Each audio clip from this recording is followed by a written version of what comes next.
Who do you see as their #1 guy, and do they need an ace? Yeah, good question. And, you know, I think there's a huge difference between being a #1 and being an ace. There's only a few aces out there, guys like Kershaw, guys like Baumgartner, guys like Scherzer now.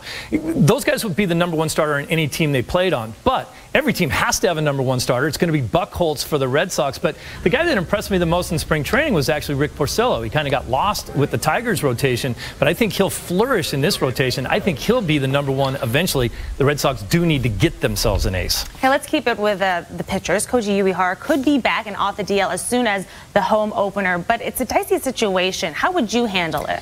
Well, I think they're going to hand the ball to Edward Mujica if it becomes a closing situation. He's done it before. He had 37 saves a few seasons ago with the Cardinals. He had a bad first half of last season, but if you noticed, the second half of his season was actually outstanding. He really figured things out. His sinker was working, good changeup, and he did that coinciding with the way Koji was starting to slide. He started getting banged around a little bit.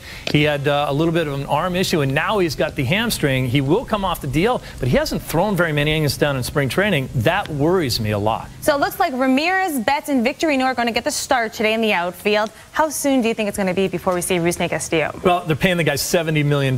They want him in the big leagues, but obviously it was a numbers crunch out there. They have about 17 outfielders. They had to send some guys down. Victorino's the incumbent. Everyone says you can't lose your position because of an injury. I'm not sure that I necessarily agree with that. Victorino's going to have to show that he's back to the form of 2 seasons ago, not last year. But he's always an injury risk. There's no question about it. He's coming off of back surgery as it is, and he's 34 years old, and he was hurt most of last season. Hanley Ramirez, another guy hurt off and on. So I expect you're going to see Castillo actually pretty quickly, maybe by the end of April, if there's any issues in that outfield before he gets here. Well, it's going to be a long season. It all gets started today, so we'll see how it goes.